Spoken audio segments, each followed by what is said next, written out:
narrative tour you are about to watch is one of several virtual tours. These virtual tours are sponsored by Thurgood Marshall Center Trust's student programs. To learn more of the TMCT student programs, go to the TMCT website at tmctprograms.org. Thank you and enjoy the tour. Would you like to be a part of this awesome Student Beacon Leadership Program, as well as other student programs? Make sure you click the Register Now button on the tmctprograms.org website. There, you'll be directed to a page where you just fill out some information about yourself. Join to be a Beacon Leader today. The TMCT Narrative Virtual Tour you are about to watch is one of several virtual tours. Each virtual tour is narrated by a knowledgeable expert in the field. The presenter for the tour you are currently watching is Dr. Benjamin F. Chavis. Thank you and enjoy the tour.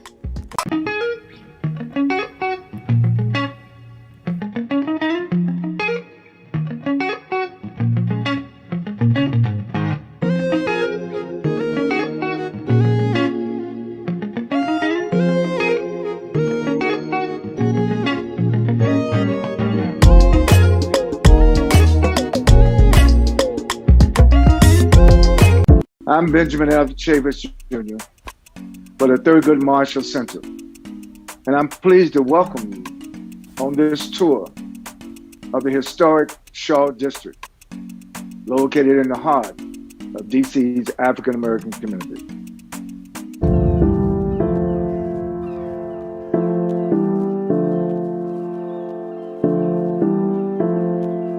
Hello passengers, welcome to the Shaw District Virtual Tour.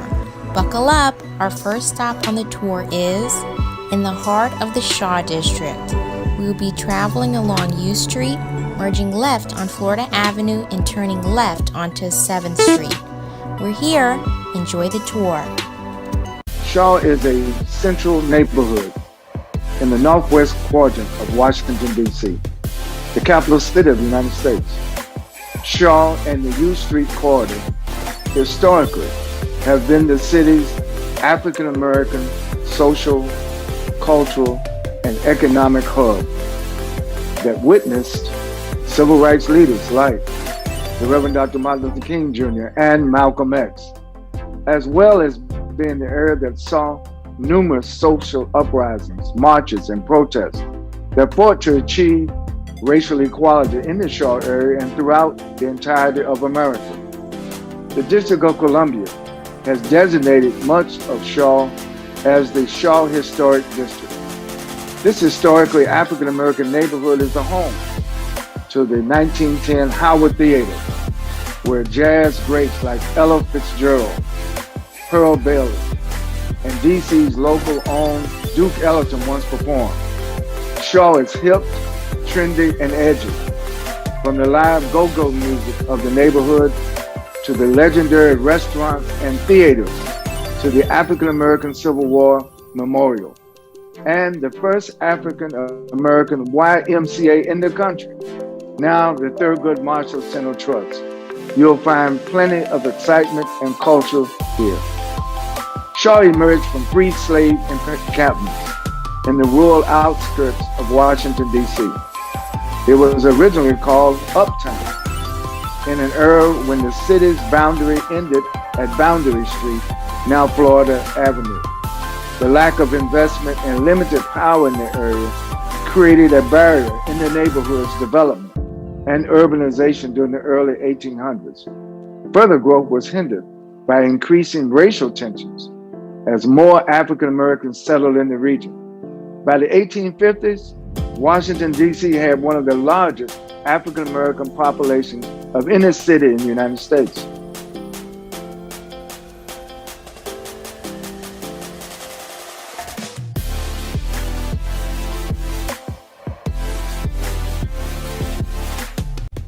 The neighborhood thrived in the late 19th and early 20th centuries as the pre-Harlem National Center of U.S. Black intellectual and cultural life. Shaw's neighborhood offers different landmarks consisting of the Howard Theater, the Dunbar Theater, the City Market at O Street, and the historic Shiloh Baptist Church that when President Obama was president, he and Michelle Obama attended regularly. I want to encourage all of you to learn about this historic Shaw District, and if you ever have a chance to be in America and to be in the nation's capital, you have to visit the historic Shaw District. Hello, passengers. I hope you enjoyed the tour. Now we're going to see if you were really paying attention. The question is, where is the Shaw District located? Is it A, Prince George's County, B, Washington, D.C., or C, Fairfax, Virginia? You have 5 seconds to answer. If you said B, you are correct. The Shaw District is located in Washington, D.C. Good job. Okay, question number 2. Who was the presenter of the Shaw District tour? Was it A, Lemony, B, Dr. Benjamin Chavis, or C, Barack Obama? You have 5 seconds to answer.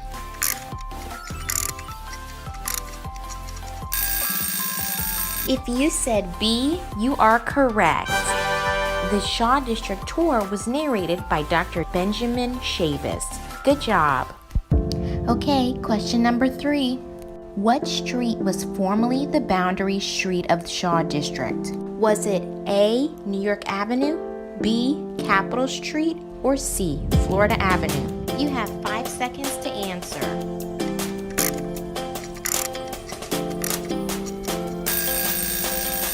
If you said C, you are correct. The Shaw District's former boundary street was Florida Avenue. Good job. Okay, last question. What U.S. president attended the Shiloh Baptist Church while in office? Is it A, George W. Bush, B, Barack Obama, or C, Lincoln? You have 5 seconds to answer.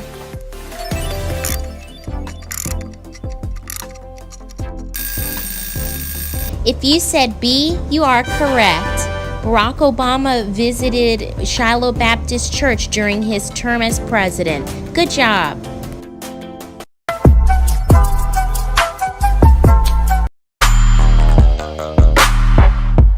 Hello, passengers. I hope you enjoyed learning about the Shaw District.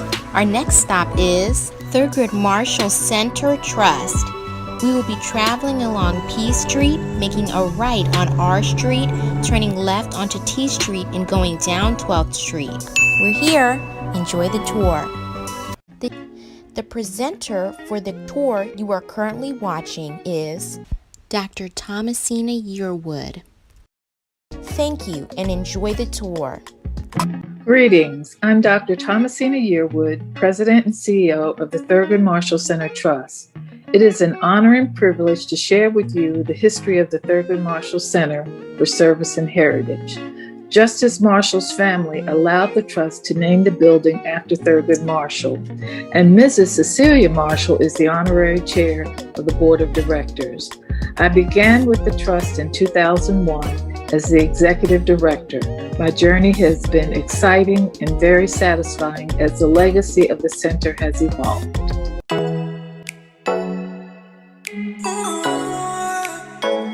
The YMCA was built in 1908 with President Theodore Roosevelt laying the cornerstone. The 12th Street YMCA became the first YMCA in the country due to the African American men of Washington, D.C. raising $25,000 to meet the challenge of Julius Rosenwald to match his $25,000 contribution. The Thurgood Marshall Center for Service and Heritage is an historic landmark building. Many notable individuals visit the building on a regular basis. Coach John Thompson of Georgetown University was founded in the center's gymnasium. Langston Hughes lived at the Y for a time, and his room has been preserved for viewing. Dr. Charles Drew studied at the Y, and Thurgood Marshall mentored young men and authored portions of Brown v. Board. In addition, Elgin Baylor worked out and trained in the gymnasium.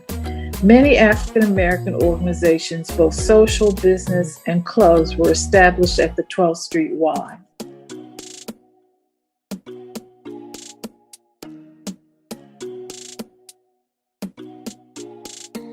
The Thurgood Marshall Center for Service and Heritage only leased to nonprofit organizations at a below market rate. This allows nonprofits to put their savings into their programming to better serve the community. Currently, there are 10 nonprofit organizations housed in the building, serving the Shaw community and DC proper. As the current CEO, I have personally developed several pertinent programs. In 2004, we had a fundraiser honoring the original team of Justice Marshall Brown v. Board. It was covered by C-SPAN.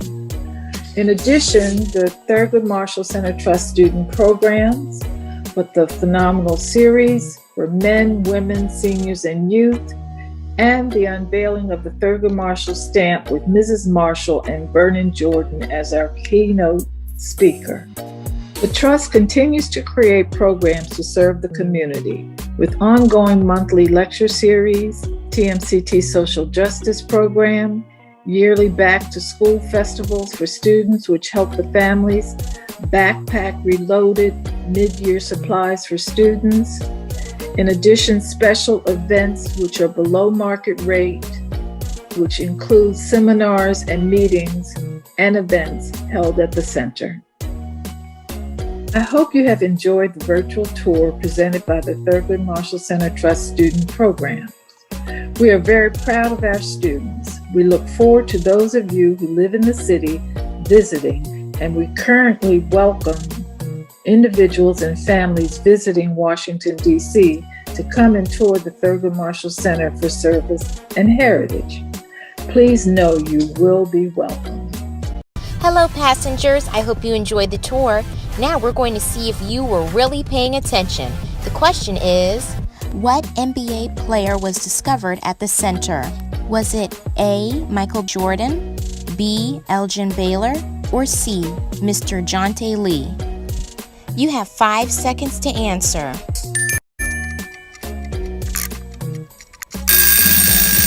If you said B, you are correct. Elgin Baylor worked out and trained in the TMCT gymnasium. Good job. Okay, question number 2. The TMCT building was the first of what in America? Was it A, the first polo grounds, B, the first football stadium, or C, the first YMCA? You have 5 seconds to answer.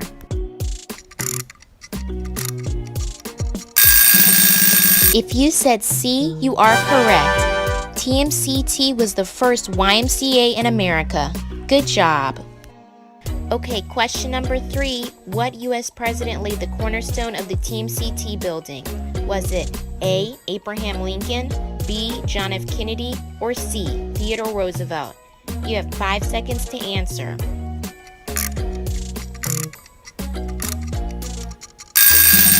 If you said C, you are correct. U.S. President Theodore Roosevelt laid the cornerstone for the Thurgood Marshall Center Trust building. Good job.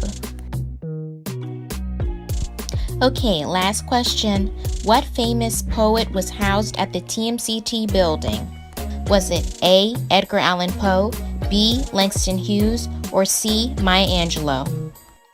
Are you ready? You have 5 seconds to answer.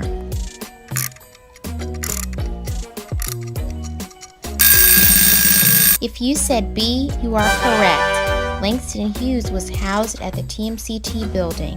Good job. Hello, passengers. I hope you enjoyed learning about Thurgood Marshall Center. Our next stop is the African American Civil War Museum. We will be traveling down 11th Street, turning right onto U Street, and merging right onto Vermont Avenue. We're here. Enjoy the tour. The presenter for the tour you are currently watching is Major Dwayne M. Littlejohn. Thank you and enjoy the tour. My name is Major Dwayne Littlejohn. Commissioned as a second lieutenant in the United States Marine Corps, December 2008. I've served over 10 years on active duty, and I've loved every minute of it. My family has a rich history of military and police service, especially in the Washington, D.C. area. My father is a Marine veteran who served as an officer in the United States Marine Corps. My great uncle was a Marine. He served in Vietnam. My grandfather is an Army veteran and a local police officer in the Washington, D.C. area. It means a great deal to us to be able to serve our country and to provide some type of contribution to the success of the nation. Being an African American serving in the armed forces and being from the Washington, D.C. area, this museum is of great importance and significance to me. It shows that African American history is American history, and the contributions of all people who have fought for justice and freedom on behalf of the American flag deserve to be recognized.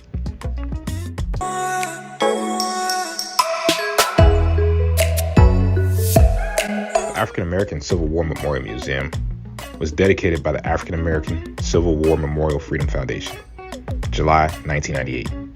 It's located in the U Street district of Washington, D.C., and recognized the contributions of over 209,000 African Americans who served as members of the United States Colored Troops, the USCT, together with about 7,000 white and over 2,000 Hispanic soldiers, and approximately 20,000 unsegregated Navy soldiers.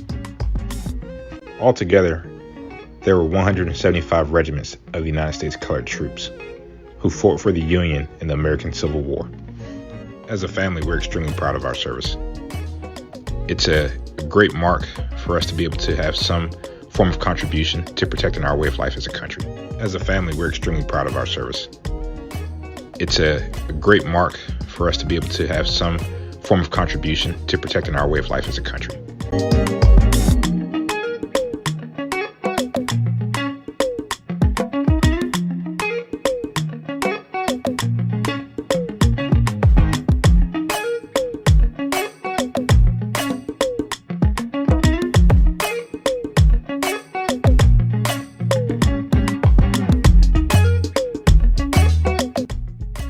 The memorial is located at the corner of Vermont Avenue, 10th Street, and U Street Northwest in Washington, D.C. It's marked by a 9-foot bronze statue, The Spirit of Freedom, by Ed Hamilton of Louisville, Kentucky, commissioned by the D.C. Commission on the Arts and Humanities in 1993. It was completed in 1997.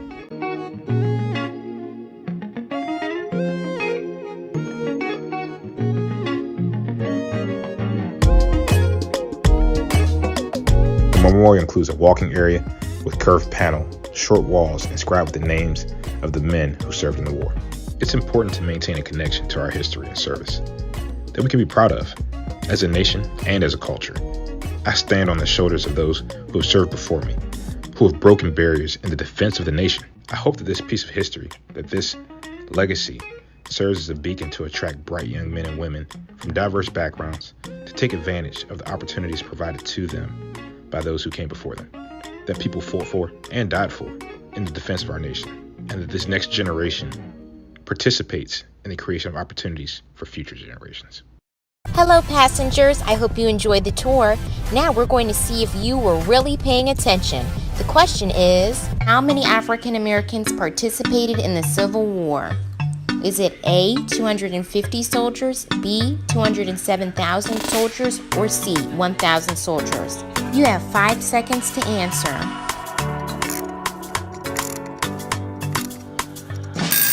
If you said B, you are correct.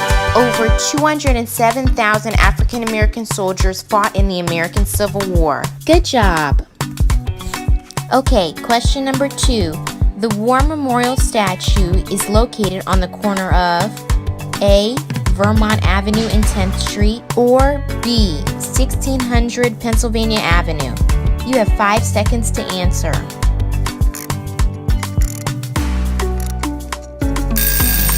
If you said A, you are correct. The African American Civil War Museum's memorial is located on Vermont Avenue and 10th Street. Good job. Okay, the third question is, who is listed on the curved walls on the grounds of the African American Civil War Museum Memorial? Is it A, Negro League baseball players, or B, African American soldiers? You have 5 seconds to answer. Good luck.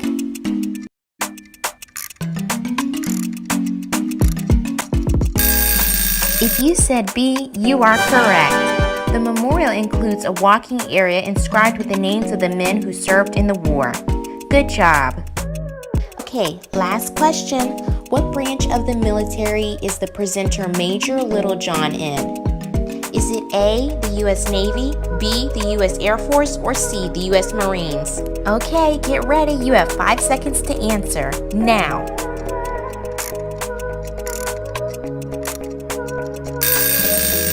If you said C, you are correct.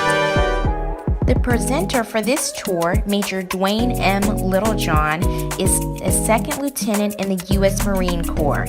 Amazing job. Keep it up.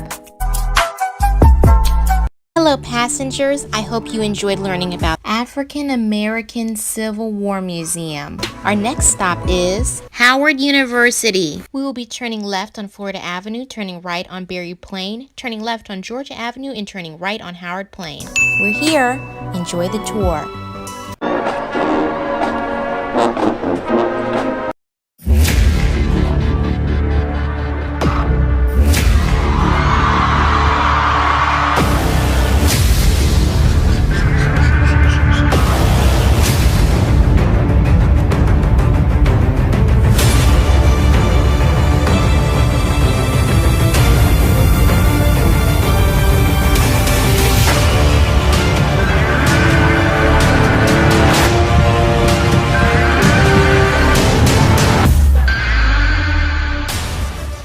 Shortly after the end of the American Civil War, members of the First Congregational Society of Washington considered establishing a theological seminary for the education of black clergymen.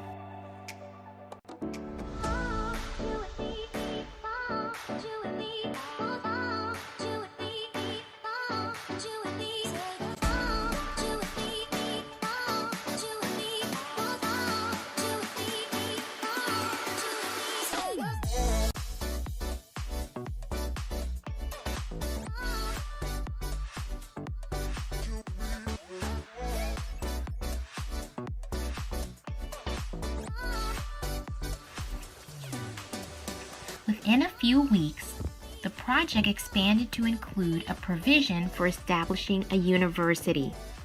Within 2 years, the university consisted of the colleges of liberal arts and medicine. The new institution was named for General Oliver Otis Howard, a Civil War hero who was both the founder of the university and, at the time, commissioner of the Freedmen's Bureau. Howard later served as president of the university from 1869 to 1874. Howard University played an important role in the civil rights movement on a number of occasions.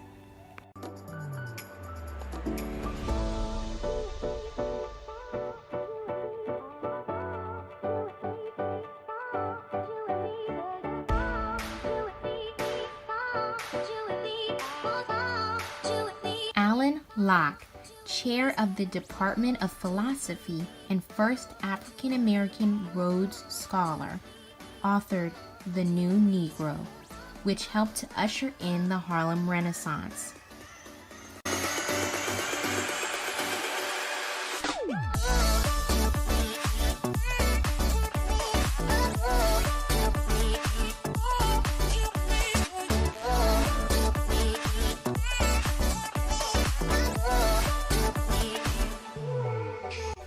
Ralph Bunche, the first Nobel Peace Prize winner of African descent, served as chair of the Department of Political Science. Beginning in 1942, Howard University students pioneered the stool-sitting technique of occupying stools at a local cafeteria, which denied service to African Americans, blocking other customers waiting for service.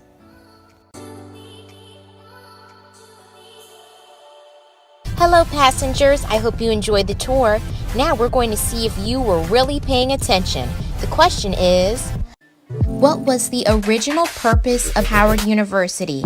Was it A, to be a theological seminary, B, to be a veterinary school, or C, to be the A&T College? Get ready to answer. 5 seconds on the clock. Starting now.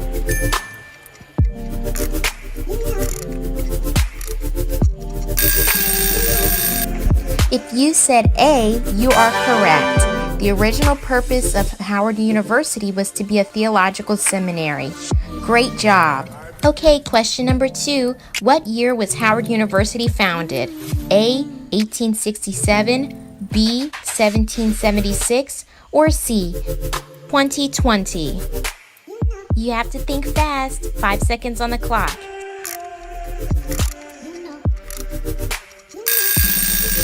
If you said A, you are correct. Howard University was founded in 1867. Amazing job. Okay, third question. Who was the first U.S. Vice President to graduate from Howard University? Is it A, Jen Howard, B, Kamala Harris, or C, Cardi B? You have to think fast. 5 seconds on the clock.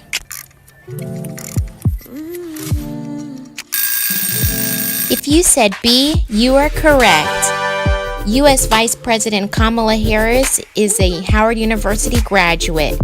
Amazing job. Okay, last question. What famous Rhodes Scholar graduated from Howard Law? Is it A, Alan Locke, B, Denzel Washington, or C, Michael B. Jordan? Make sure you don't get lost in the sauce. You have 5 seconds to answer.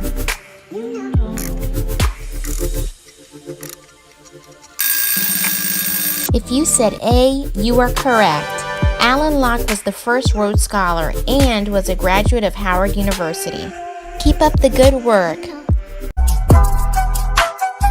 Hello passengers, I hope you enjoyed learning about Howard University. Our next stop is Ben's Chili Bowl. We will be traveling along Vermont Avenue and making a left onto U Street. We're here. Enjoy the tour. Ben's Chili Bowl is a landmark restaurant in Washington, D.C., located at 1213 U Street, next to Lincoln Theater, in the U Street corridor, aka Cordoza or Shaw neighborhood of Northwest D.C.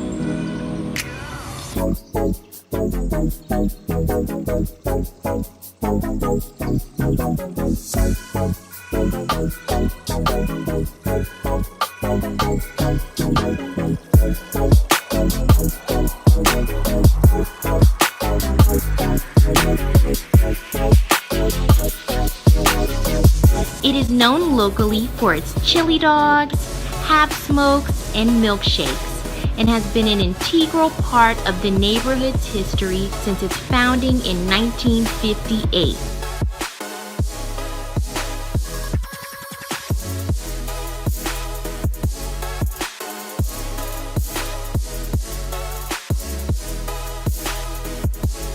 It was frequented by both police and protesters during the 1968 Washington, D.C. riots and is regularly visited by celebrities such as Anthony Bourdain and Chris Tucker.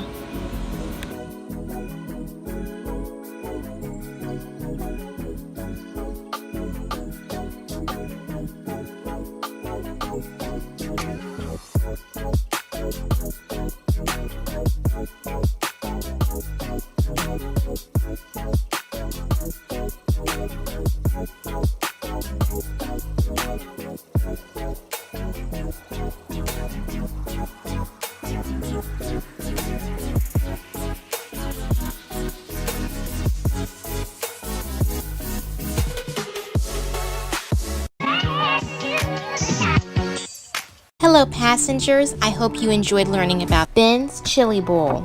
Our next stop is Howard Theater. We will be traveling down 13th Street, turning right on U Street, merging right onto Florida Avenue to turn onto T Street. We're here. Enjoy the tour.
Ellington was born Edward Kennedy Ellington and was a DC native. He was a composer, pianist, and leader of a jazz orchestra. Duke Ellington ushered in the big band genre of music and was considered the first artist to play big band in Washington, D.C.'s famed Howard Theater. Ellington began piano lessons at 7 and was taught manners and refinement at an early age. At age 15, he wrote his first composition despite not knowing how to read or write music. He continued to refine his craft through exposure to many DC musicians and later moved to Harlem as the Renaissance was starting. Duke Ellington started the orchestra and led it from 1923 until his death in 1974. His son also worked with him in the orchestra. He spent considerable amounts of time in New York and Europe and considered himself beyond jazz and a purveyor of American music. Duke Ellington was responsible for over 1,000 compositions. Duke Ellington was considered an artist of the world, not just the United States. During his career, he also scored films. Duke Ellington's illustrious career has been memorialized by the dedication of a high school stamp, coin with his likeness, bridge with his name, and streets named after him. He was the recipient of the President Medal of Freedom. He is considered one of the great composers to ever live. He has 13 Grammy Awards to his credit. Duke Ellington also was a contemporary of some of the greatest black music artists to ever live. Hello passengers, I hope you enjoyed the tour. Now we're going to see if you were really paying attention. The question is, Where is the Howard Theater located? Is it A, Harlem, New York, B, Los Angeles, California, or C, Washington, D.C.? think fast. You have 5 seconds to answer.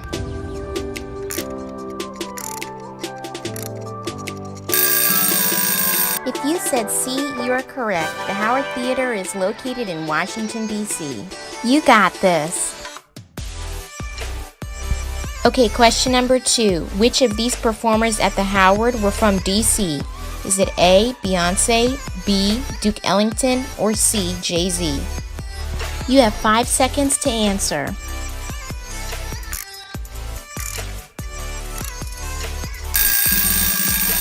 If you said B, you are correct.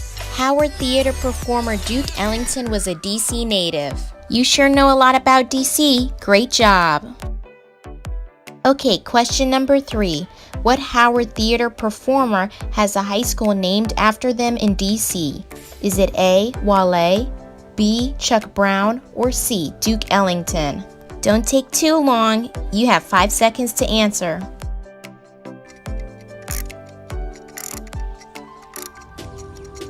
Did you say C? You are correct. Howard Theater performer Duke Ellington has a high school named after him in DC. Are you sure you're not a DC native? Awesome job. Okay, last question. What iconic theater made DC famous for big band music? Was it A, Lincoln Theater, B, Ford Theater, or C, Howard Theater? You have to think fast. 5 seconds on the clock, starting now.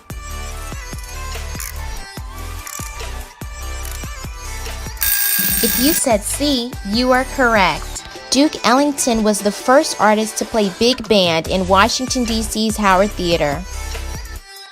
Wow, you are really good at this. Awesome job.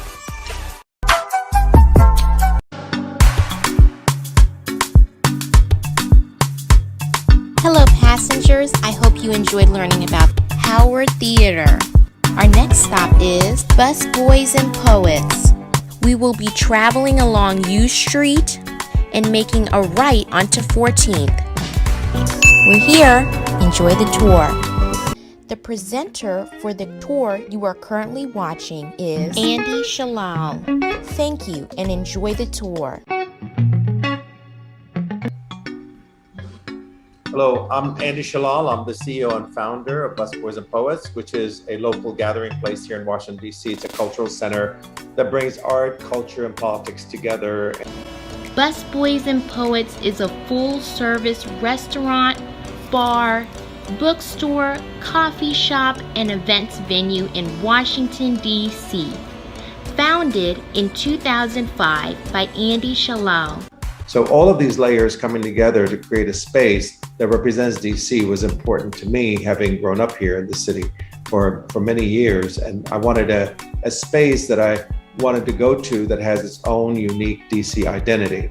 I was tired of people coming in and saying, this is so New York, this is so LA, this is so this and that, but never this is so DC. And I thought, well, why not? You know, DC has its own character. Why not create something that really does feel and look like DC? And that's where Busboys and Poets was born. The original Busboys and Poets is located at 14th and V in the U Street corridor. The name refers to American poet Langston Hughes, who worked as a busboy at the Wardman Park Hotel in the 1930s, prior to gaining recognition as a poet. Busboys and Poets is named after the great African-American poet Langston Hughes, probably one of the most prolific and best-known poets of the 20th century, certainly. Langston Hughes grew up in DC for a short period of time. He didn't grow up really here, but he lived here for a short period of time. He worked as a busboy at the Wardman Park Hotel, which is still there in Woodley Park in Washington. And one day when he was working there, a very famous poet by the name of Vacha Lindsay, who happened to be in town for some kind of conference, happened to walk into the restaurant where Langston Hughes was working.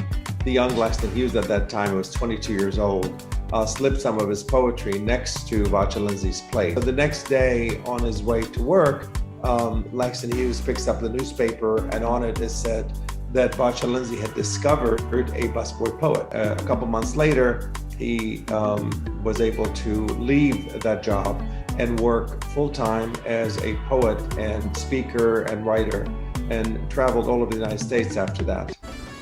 Shalal painted the giant civil rights movement themed mural covering one wall of the restaurant, titled Peace in Struggle Wall.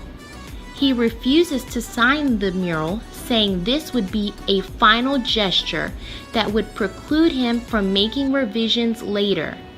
The collage depicts civil rights icons including the Reverend Martin Luther King Jr. and Nelson Mandela. It features the words of Langston Hughes, "Let America be America again. Let it be the dream it used to be."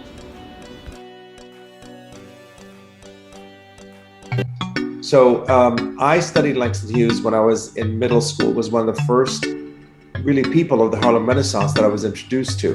We had a really gifted teacher that was very much interested in teaching us American history through the Harlem Renaissance. And you know, learning about Langston Hughes, he also required us to memorize poetry. Of course, not speaking the language, I could still memorize, but I didn't understand the words. But it was very empowering to be able to say words that you may not know what they mean, but they're coming out of your mouth. So I memorized lots of Langston Hughes poetry. I still have it in my head. And so the poem "Let America Be America Again," one of the most iconic poems that he'd written, really represented to me exactly where we are today in America. Certainly when I opened in 2005, you know, things have changed, of course, quite a bit, but still, America is still a work in progress. And that's what Langston Hughes was talking about, the America that could be. And I wanted to share that kind of sentimentality and that kind of sentiment with folks that walk into Busboys and Poets, to be able to see, this is how I see America as well. As an immigrant coming to this country, I heard of that America that's amazing and incredible and egalitarian, and everybody's free, and this is home of the, you know, the brave, blah, blah, blah. But then when you come here, you recognize there's lots and lots of flaws in America, as it is in many other nations, of course. But we have to address those flaws, and we have to work on them in order for us to become a more perfect union, as our Constitution states. So that's really kind of where I kind of started with it. I love the idea of having a space where people can come and eat and be able to connect with one another. They otherwise may not have an opportunity to do that because, it's like a watering hole, right? Everybody comes to it. And then once they're there, magic happens. People start connecting with each other. They start talking to each other.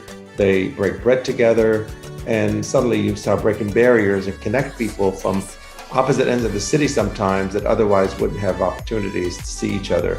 And I think it can make for a better, more cohesive, community. And that was kind of the idea behind Busboys and Poets. Hello, passengers. I hope you enjoyed the tour. Now we're going to see if you were really paying attention. The question is, who was the famous busboy who inspired the name Busboys and Poets? Was it A, Rick Lee, B, Langston Hughes, or C, Nikki Giovanni? Get ready, you have 5 seconds to answer.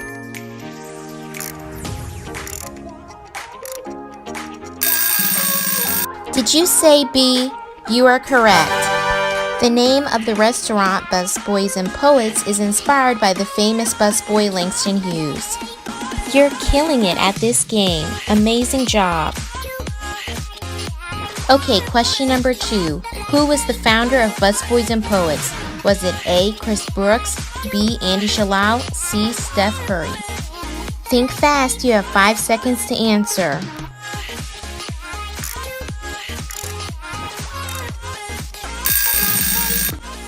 Did you say B? Wow, you're correct. Andy Shalal is the founder of Busboys and Poets. You really were paying attention. Great job. Okay, question number 3. What was the name of the mural on the wall of the original Busboys and Poets? Was it A, Let Freedom Ring, B, Peace and Struggle Wall, or C, It Is What It Is? Stay on your toes, you only have 5 seconds to answer.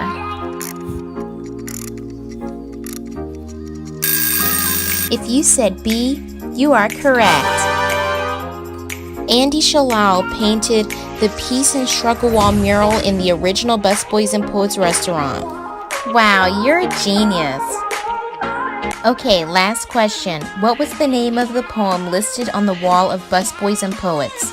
Was it A, Dreaming, B, Let America Be America Again, or C, What's Happening? Okay, 5 seconds on the clock starting now.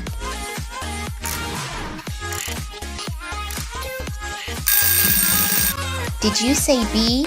You are correct. The name of the mural on the wall in Busboys and Poets is Let America Be America Again, an homage to the Langston Hughes poem. You rock! Great job!